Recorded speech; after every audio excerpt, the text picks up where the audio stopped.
Well, last year, when I was invited to speak for the Real Truth About Health Summit, I put together a respectable 90-minute PowerPoint presentation, and I called it The Convenient Truth. My point was that it's very convenient that there's one simple solution to so many of our problems. If people just make the switch to eating a healthy, whole foods, vegan diet, they can reverse heart disease, type 2 diabetes, obesity, and so many health conditions plaguing our extraordinarily sick and overweight population. At the same time, a transformation to a vegan world could curtail the worrisome threat of antibiotic resistance. By ending grazing, it could prevent deforestation and allow us to reforest and revegetate much of the world, to replenish our soils, and to promote biodiversity. A vegan world could also save our oceans. And by saving both oceans and forests, it could even reverse global warming. Not just slow it down, but reverse it. In fact, it's the only strategy to reverse climate change that can work. As a bonus, it would also prevent those pesky little pandemics humans are prone to. A vegan world would also allow us to feed far more people than we feed now while using far less energy and water. So there's one solution, eating the natural human diet, to all these problems that all the while enhances our health and our longevity. Isn't that convenient? But in that talk, as in all my talks, as in all my books, as in all the scores of talks you will hear this year in this prolific summit, I did not cross the line that cannot be crossed because, well, there's an unspoken rule. I think you'll find that all the other speakers are likely to follow that rule. And that rule must be followed because meat eaters, frankly, are delicate flowers. Here's the rule. Meat eaters must not be judged. You can't tell them that they're doing something wrong, and you certainly can't say that they're doing something morally dubious, and you can't say that they're doing something foolish. They must not be judged or criticized. Of course, they should be encouraged to rethink their diet and should be congratulated if they merely cut down a little bit on their meat consumption. They should be positively celebrated if they consider taking part in Meatless Mondays. But on Tuesday through Sunday, they shouldn't be confronted, their actions shouldn't be characterized in any way, and they shouldn't have to listen to any criticisms of their penchant for eating animal carcasses and animal lactation products and menstruation products. But of course, we shouldn't use those accurate terms. We should say meat and cheese and eggs, because we wouldn't want to turn them off or to even make them think about what they're eating or to feel bad about it. To state the obvious, we're definitely not supposed to confront meat eaters with slaughterhouse images of how their food is prepared. Of course not. That's totally unfair because, well, I'm not really sure why it's unfair, but it's unfair. It's terribly unfair. Meat eaters eat food that has pain and suffering at its root, whereas we vegans don't. So there's a natural imbalance there in our favor, and I guess it's considered rude or unbecoming of us to point out our advantage on that score. It's like telling other people that you're richer than they are. It's tacky. Vegans, who often come to the diet from their concerns for animal welfare, are themselves often very sensitive people. They don't want to hurt their meat-eating friends by sounding judgmental or critical. And so it comes naturally to many vegans to actually want to follow the unbreakable rule, which is no matter how passionately you may advocate for the vegan diet, do not hurt the feelings of meat eaters. Why do meat eaters get their feelings hurt so easily? I don't know. You'd think that with all the strength they allegedly get from eating meat, they wouldn't be such snowflakes. Nonetheless, like virtually everyone else in the plant-based movement, I have always followed the rule: avoid offending meat eaters. Until now. Finally, I want to speak the truth and simply say nothing could be stupider than eating animal products. It's the single stupidest thing you can do. It's so mind-bogglingly stupid that it's time to discuss why we're afraid of saying so. Now, before any of the wilting flowers cry foul, let me make one thing very clear. If you're a meat eater, I'm not calling you stupid. I'm not. Don't say that I am. Hell, I'll bet that more than 90% of the geniuses in the world eat meat. All kinds of nuclear physicists and brain surgeons and mathematicians and scientists and scholars eat meat. And they're every last one of them, they're all much smarter than I am. I'm not calling them stupid. I'm calling what they're doing stupid. When they eat meat, when they eat dairy, when they eat eggs. And so if you're a meat-eating nuclear physicist, you're obviously not an idiot. Obviously, you're just eating like an idiot. So don't feel bad about your intelligence. There's no contradiction here. If you don't think a genius can act like an idiot, spend about 20 minutes reading Elon Musk's tweets. If you're already a vegan, as I'm sure many of you are, then I hope you'll watch this talk so that you could consider recommending it to a meat-eating friend or family member so that they could learn how stupid their diet is. If you still foolishly consume animal products, then please watch because you need to learn to stop making this stupid mistake. The first thing you have to do to begin to realize how stupid it is to eat a hamburger is to look at a cow. I'm serious. Preferably do this around breakfast time or lunchtime or dinner time when you're starting to get hungry. Take a good long look at a cow. If there doesn't happen to be a cow handy, look at a picture of a cow or close your eyes and imagine a cow. Do you find yourself getting hungrier? Do you long to seek your teeth into that bovine? No? Maybe that's a clue that you shouldn't be eating it. Then look at a fresh loaf of bread or an apple or a banana and ask yourself the same question. I'm sorry to point out the obvious here, but everything about this is stunningly obvious. Now, Albert Einstein was one of the all-time great geniuses in human history. He suffered from many health problems, especially digestive pains, for virtually all of his life, since his teens. But he didn't figure out that he should be vegetarian until near the end of his life. At the age of 74, 2 years before his death, he wrote in a letter, quote, "I have always eaten animal flesh with a somewhat guilty conscience," unquote. Historians think it was sometime after that, during the last couple years of his life, that he finally gave up meat, although not other animal products. He became a vegetarian, not a vegan. So think about this. Einstein came up with the special theory of relativity at the age of 26 and went vegetarian around the age of 75.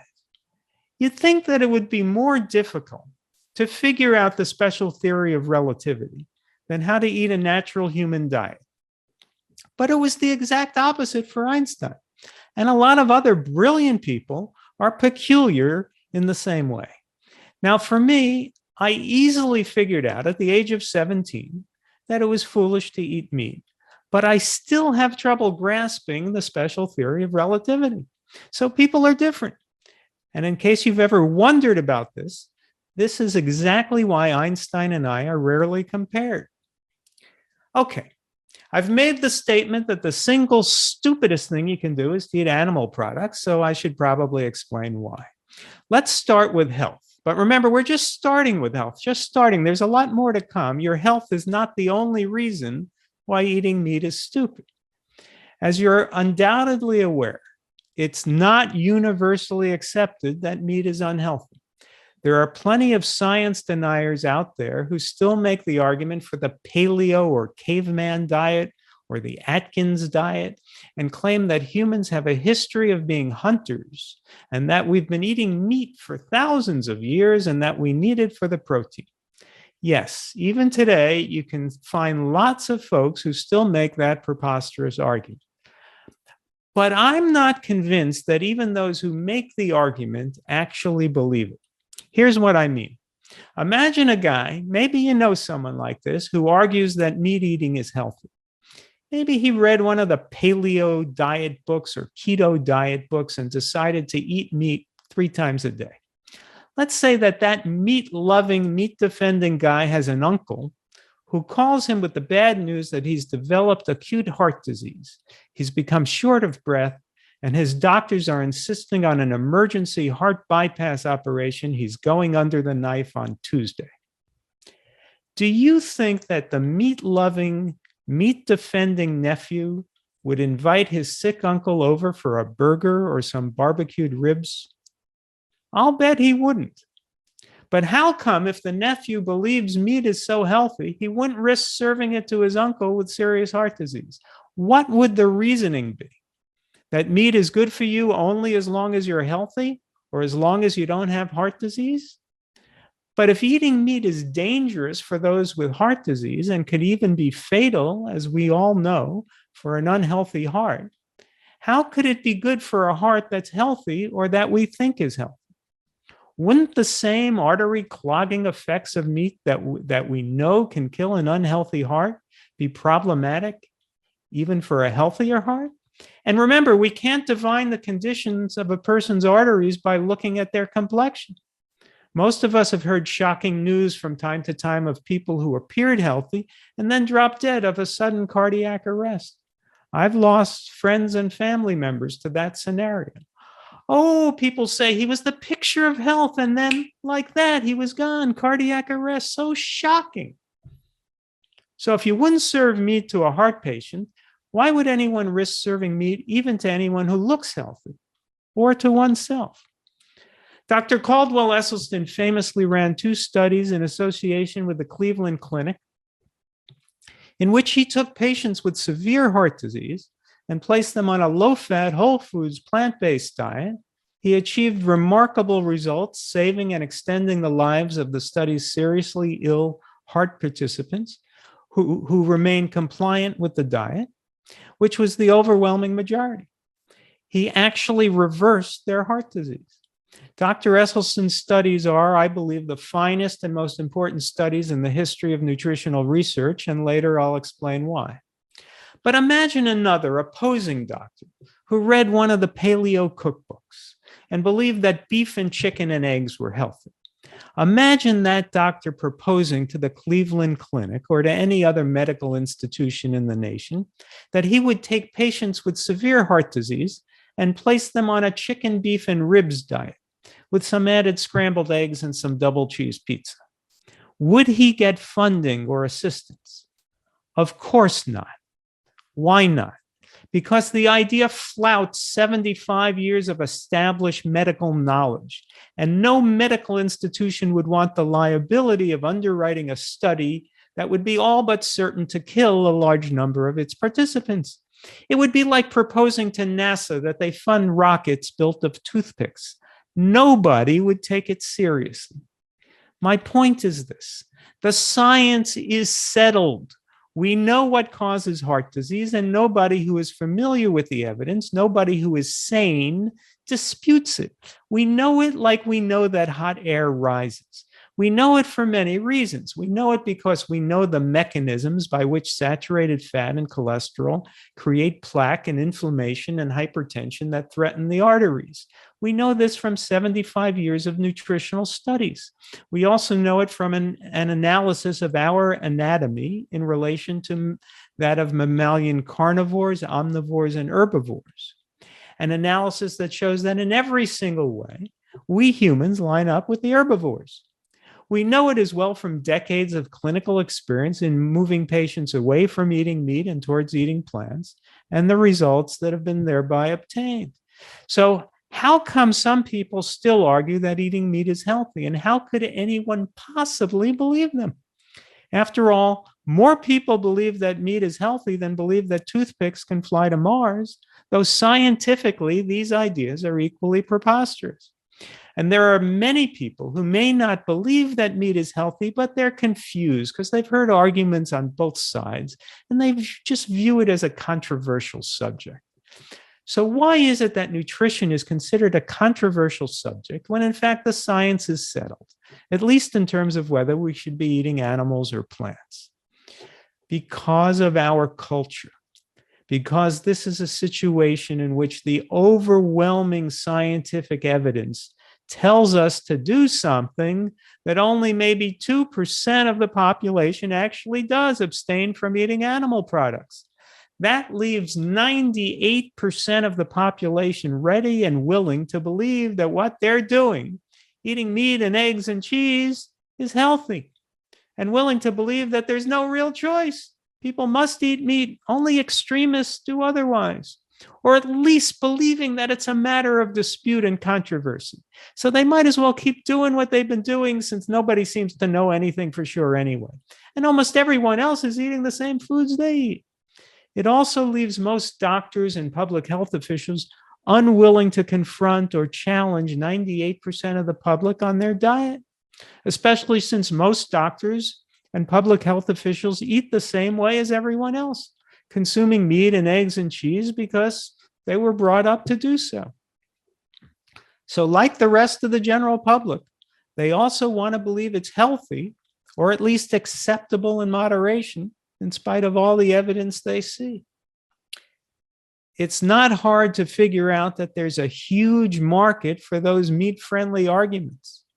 Roughly 50 times as large a market as there is for the vegan argument, since people want reinforcement that what they're doing is right.